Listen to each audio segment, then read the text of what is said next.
Hi, Lee here at Direct 4x4. Today I want to show you the fitting of the side steps to the VW Tiguan. Today we've got a 2008 Tiguan, but the body shape on all of the Tiguans is about the same. So we're going to look at the various fixings of the brackets underneath and also where the side steps go on there and see how you could fit it to your vehicle. So let's have a look under the car. We're actually going to start today on the passenger side, the UK's passenger side, or the near side, because on the driver's side we've actually put the shields back over, but we'll have a look there as well and give you an indication of how that works. The first thing that you would have to do when you get under the car, ideally, is to remove the shields. Now, the shields are held on by some bolts that come off the chassis. You can see here there's various ones, they're already welded to the chassis, but you can see underneath the actual shield there's these sort of like bulkheaded sections here which obviously line up with them, and then can you see underneath these sort of hex screws which you literally just turn, take them all off,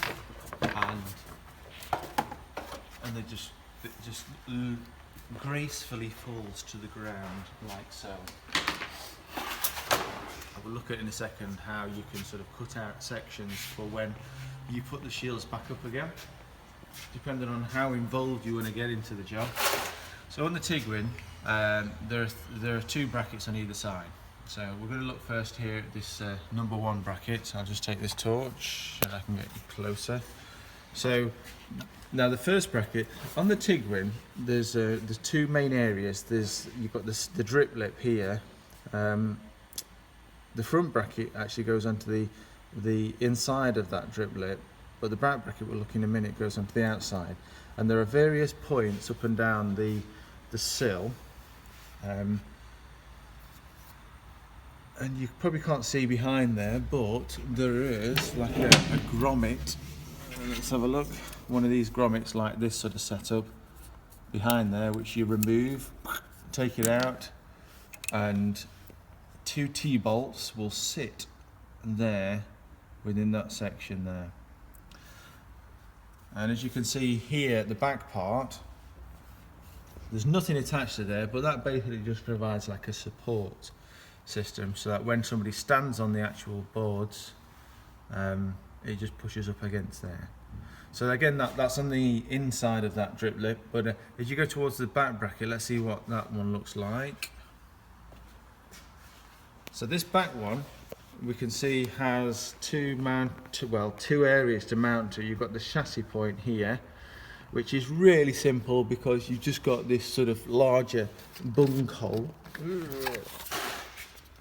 Big grommet there, big grommet. Take out big grommet, and there's two of them there, and you reveal these sort of large drainage holes, and those large drainage holes you would put the T-bolts through, and they would stick through there. Now the sill section, do you remember I said earlier about you've got one that on the outer part of the sill? So here you can see taking out a bung, and in there you've got a T-bolt which you stick in, and that mounts to that section.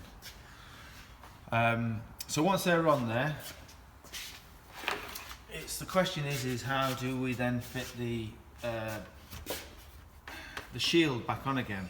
So the best way to do it is to, if you can put it up against the sill section there, like so, and then you line up these bolts. So that's lined up with that, that's lined up with that, and that's lined up with that.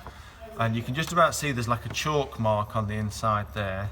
What we tend to do is just sort of cut chalk mark down like that and around.